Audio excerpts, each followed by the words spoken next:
யார் யார் ரிமூவ் பண்ணின்னு கேட்குறாங்க. இவங்க கோர்ட்டில் அஃபிடவிட் சப்மிட் பண்ணிட்டாங்க.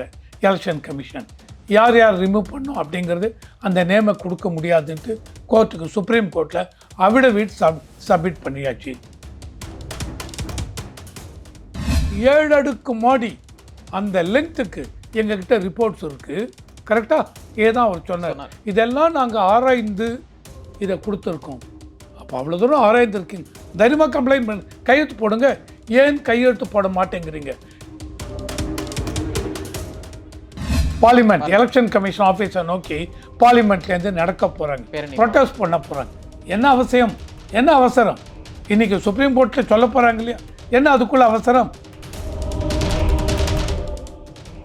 மிஷின் ரீடிங் ஃபார்மேட் அந்த மாதிரி டிஜிட்டல் வாட்டர் லிஸ்ட் கொடுக்க முடியாது, கொடுக்க வேண்டாம் அப்படின்னு சுப்ரீம் கோர்ட் சொல்லியிருக்காங்க. 2019 நவம்பர் 2023 நடக்க போகுது. அக்டோபர் 2023 22 லட்சம் ஓட்டர்ஸ் டெலீட் பண்ணாங்க. அப்போ நீங்கள் ஏதாவது சொன்னீங்களா? 135 சீட் காங்கிரஸ் மட்டும் எடுத்து ஜெயிச்சது. பிஜேபி 66 சீட் எடுத்து தோத்தது.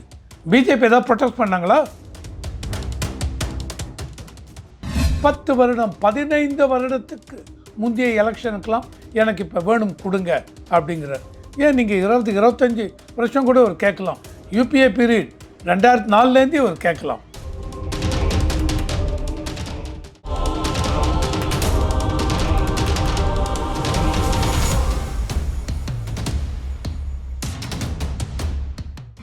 எல்லோ பெஞ்ச் நேயர்களுக்கு வணக்கம். இன்னைக்கு நம்ம கூட அரசியல் விமர்சகர் ரவிசங்கர் சார் இருக்காரு. அவர்கிட்ட கேட்க நிறைய கொஸ்டின்ஸ் இருக்கு, வாங்க கேட்போம். வணக்கம் சார். வணக்கம். வணக்கம் சார். ராகுல் காந்தி எலெக்ஷன் கமிஷன் மேலே பல்வேறு குற்றச்சாட்டு வச்சிருக்காரு. அது இல்லாமல் அதாவது எலெக்ஷன் கமிஷன் பிஜேபி ரெண்டு சேர்த்து வச்சு இது ஸ்டோலன் எலெக்ஷன் அப்படின்ற மாதிரி ஒரு குற்றச்சாட்டு வைக்கிறாரு. எப்படி பார்க்குறீங்க சார்? குற்றச்சாட்டுங்கிறது யார் வேணாலும் எப்போ வேணாலும் இருக்கலாம் சார். ஓகேவா?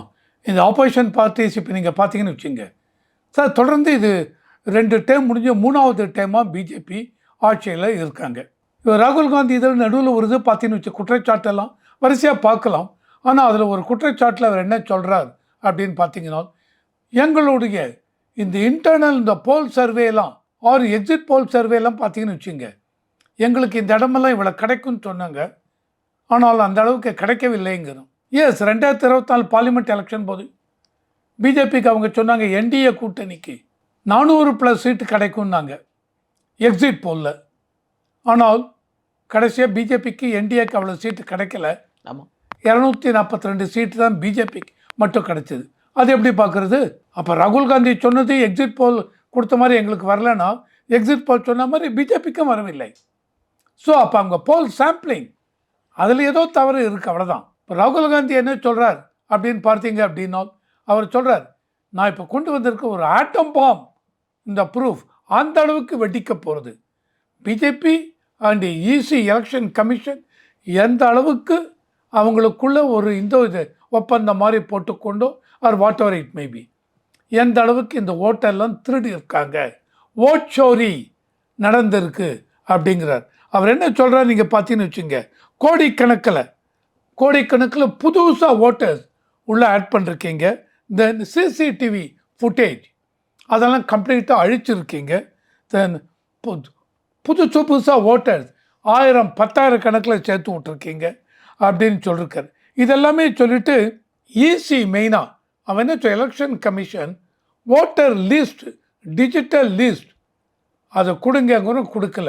அதான் அவங்க சொல்கிறது, டிஜிட்டல் லிஸ்ட்டை கொடுத்தீங்கன்னா அதில் ஈஸி அந்த உங்களோட ஓட்டர் ஐடி நம்பர் அவர் உங்கள் பேர் அந்த மாதிரி போட்டு சர்ச் பண்ணுற மாதிரி அதை கொடுங்கன்னு கேட்கட்டும், கொடுக்கல. ஒரு 5 கொஸ்டின் கேட்குறார். ஆப்போசிஷன் டிஜிட்டல் ஓட்டர் லிஸ்ட்டு கேட்டோம், ஏன் நீங்கள் கொடுக்கல? ஆப்போசிஷன் லீடர்ஸ் எல்லாம் எலெக்ஷன் கமிஷன் பயமுறுத்துறீங்க, த்ரெட்டன் பண்ணுறீங்க. 5வது அவர் சொல்கிறார், ECI election commission of India பிஜேபியுடைய ஏஜென்ட் ஆகிடுதா, அதை சொல்லுங்கள் அப்படின்னு 5 கொஸ்டின் அவர் போடுறாரு. அதில் போடும்போது இந்த மகாதேவபுரா அசம்பிளிக்கு அது அப்புறம் வரேன், அதையும் பற்றி சொன்னாங்க. ஈஸி என்ன சொல்கிறாங்க sir, digital voter list 2019 Kamal Nath versus election commission அதில் 2019 சுப்ரீம் கோர்ட் சொல்லியிருக்காங்க, டிஜிட்டல் மெஷின் ரீடிங் ஃபார்மேட் அந்த மாதிரி டிஜிட்டல் வாட்டர் லிஸ்ட் கொடுக்க முடியாது, கொடுக்க வேண்டாம் அப்படின்னு சுப்ரீம் கோர்ட் சொல்லியிருக்காங்க 2019. அது ஈஸி பிளண்ட்டாக சொல்லிட்டாங்க. சுப்ரீம் கோர்ட்டே சொல்லியிருக்கான், வேண்டாம் சுப்ரீம் கோர்ட் போய் கேளுங்க. அதான் சார், இந்த இடத்துல எனக்கு முக்கியமான கொஸ்டின் இருக்குது. சுப்ரீம் கோர்ட் வேணான்னு சொல்கிறாங்கல்ல, ஏன் அதை வேணான்னு சொல்கிறாங்க டிஜிட்டல் ஃபார்மேட்டு? அது சுப்ரீம் கோர்ட் தான் கேட்கணும். பிஜேபியோ எலெக்ஷன் கமிஷனோ சொல்ல வேண்டிய அவசியம் இல்லை. 2019 சொன்னாங்க இல்லையா, இன்னைக்கு என்ன வருஷம்? 2025.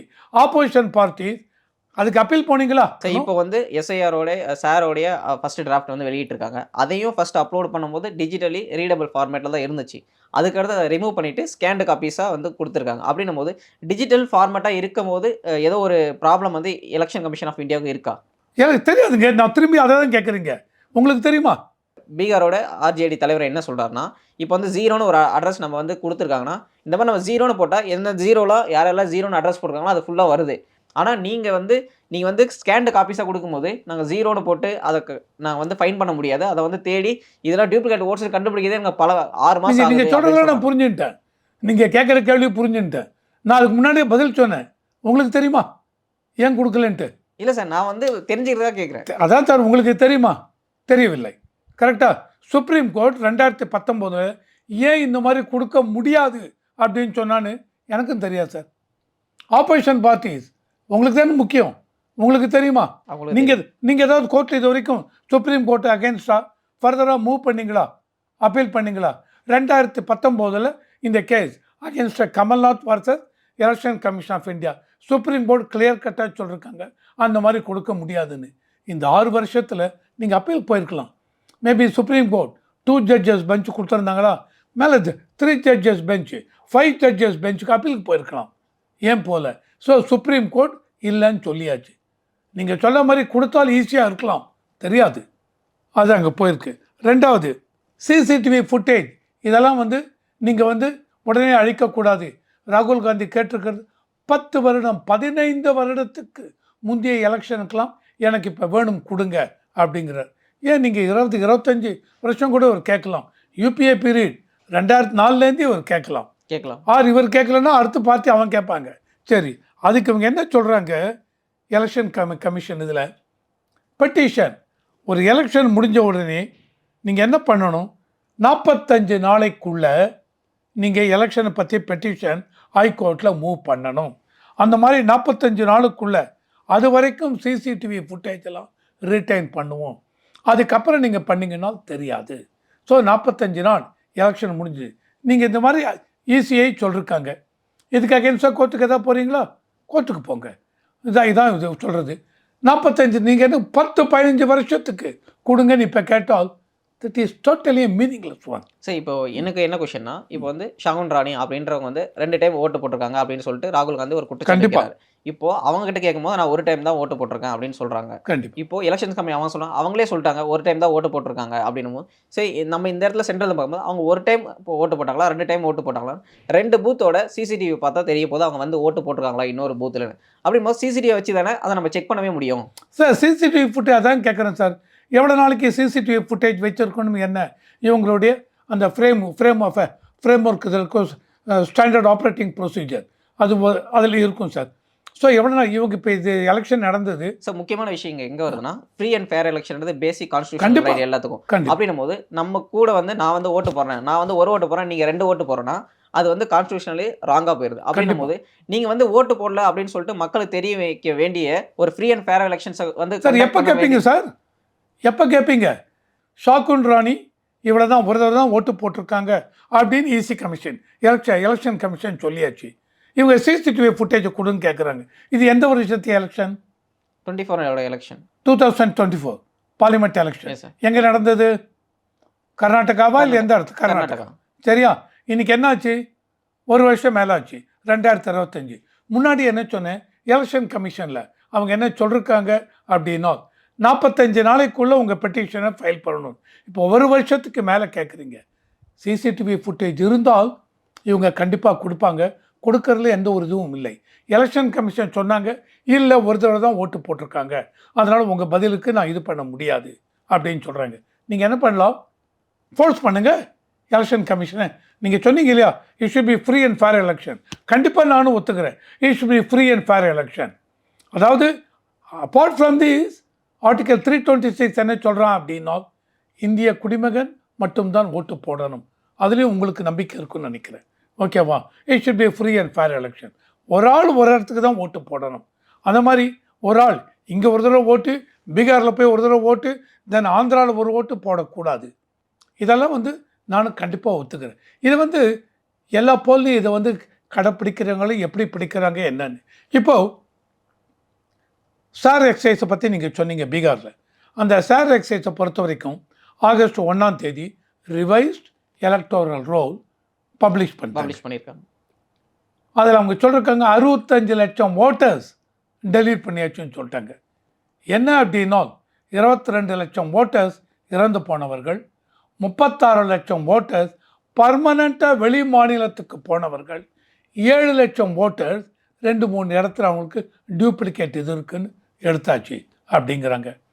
கோர்ட்டில் இவங்க ஒன்று யார் யார் ரிமூவ் பண்ணின்னு கேட்குறாங்க. இவங்க கோர்ட்டில் அஃபிடவிட் சப்மிட் பண்ணிட்டாங்க. எலெக்ஷன் கமிஷன் யார் யார் ரிமூவ் பண்ணோம் அப்படிங்கிறது அந்த நேமை கொடுக்க முடியாதுன்ட்டு கோர்ட்டுக்கு சுப்ரீம் கோர்ட்டில் அஃபிடவிட் சப்மிட் பண்ணியாச்சு. இப்போ பால் எங்கே இருக்குது?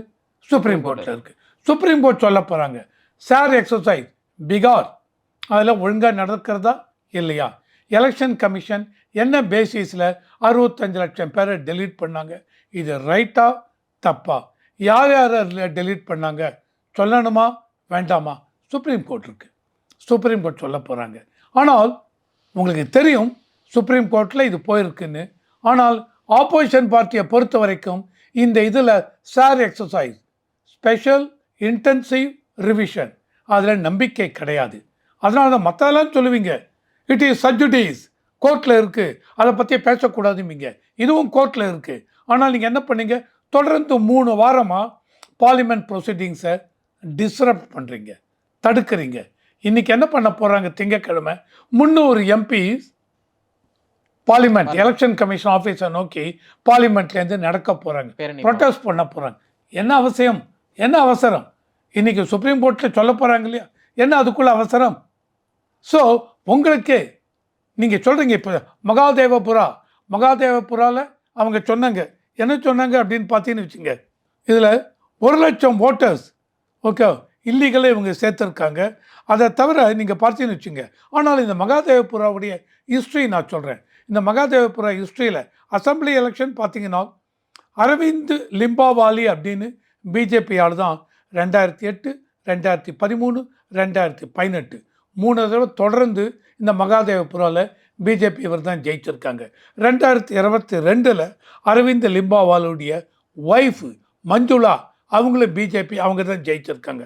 அதே மாதிரி இந்த பார்லிமெண்ட் எலெக்ஷனில் நீங்கள் பார்த்தீங்கன்னு வச்சுங்க, இந்த இதில் Mahadevapura it is part of Bengaluru central constituency.